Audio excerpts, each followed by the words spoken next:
In late 1948, Stalin demanded that Molotov divorced his wife, Polina Zhemchuzhina. The couple duly obliged. Zhemchuzhina was an old Bolshevik and a minister of fisheries. Soon she was expelled from the party and then arrested. Zhemchuzhina was Jewish. She fell victim to her connections with the Soviet Jewish intelligentsia. She also made a mistake of greeting too warmly, in Stalin's view, Golda Meir. Meir came to Moscow in 1948 as the first ambassador of Israel. Here you see a crowd of happy Moscow Jews in front of a synagogue which Golda Meir attended. The charges against Zhemchuzhina were part of a campaign of state anti-Semitism which Stalin launched at that time. When the Central Committee voted for Zhemchuzhina's expulsion, Molotov abstained. Another huge mistake. He almost immediately wrote a letter to Stalin expressing his remorse. This did not help. In 1949, Molotov was dismissed as Foreign Affairs Minister, and Mikoyan was dismissed as Minister for Foreign Trade. It is just worth mentioning that both Molotov and Zhemchuzhina remained ardent Stalinists until the end of their lives. One of Stalin's priorities in the 1950s was the shake-up of his security apparatus. In 1951, he had his own very recent protege, Minister of State Security, Viktor Abakumov, arrested. This started a large-scale purge in the ministry. The new minister, Semyon Ignatiev, was instructed to kick all the Jews out. Several Zionist plots were immediately uncovered in the ministry. Series of arrests followed. Part of this purge was the so-called Mingrelian affair. Dozens of top security and party officials in Georgia were arrested. They were accused of favoring the Mingrels. Who were the Mingrels? They were an ethnic group in Georgia. Then evidence was fabricated of their anti-Soviet and espionage activities, and some were executed and 11,000 were deported to the remote areas of the Soviet Union.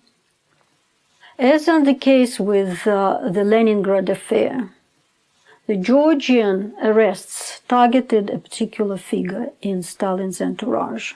This time it was Beria again, himself a Mingrel.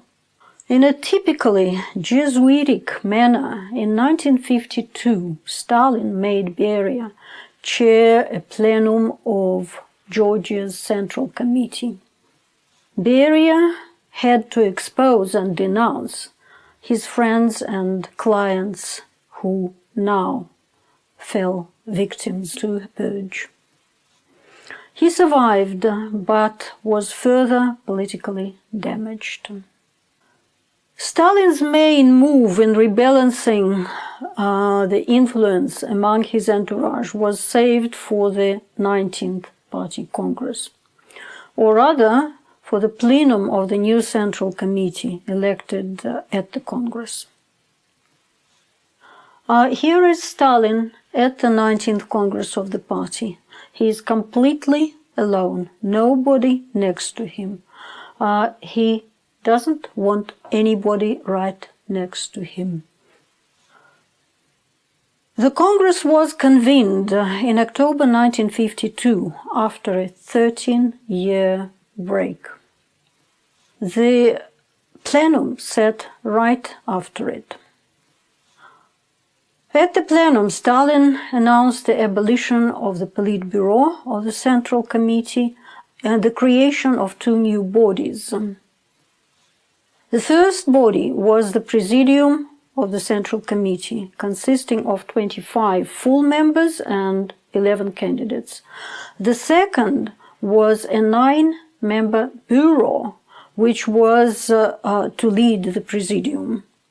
The main purpose of the numerical expansions of the party leadership was to diminish the influence of Stalin's old wartime guard. The members of the presidium, new members of the presidium, younger people without a following or a clout, were better suited to carry out Stalin's orders. The situation changed. It was a new post-war situation, so new people had to be brought in. As for Bulganin, Beria and Malenkov, they were still in, but Molotov and Mikoyan were both excluded. Moreover, at the plenum, Stalin publicly denounced both for their various transgressions. Both were accused of rightist opportunism. Mikoyan for the proposal to raise the grain procurement prices. Molotov for conceding too much to the foreign allies. Both came to the podium and tried to assure the leader of their devotion to him, but they were not allowed to speak. Stalin dismissively waved his hand, and the audience started to yell, "Enough of your self-justifications." The plenum was painfully reminiscent of Stalin's struggle with the oppositions in the 1920s and of the early stages of the purges in the 1930s. None of Stalin's associates could feel safe anymore. But for the time being, Molotov and Mikoyan were left with their lives, and even with some of their positions. At the plenum, Stalin asked to release him from the position of the General Secretary of the party. Malenkov, who chaired the session, stood behind him, and the audience saw how horrified he was. They understood what they had to do. So the audience shouted, "No, we won't allow you to go. Stay." This was obviously what Stalin wanted to hear.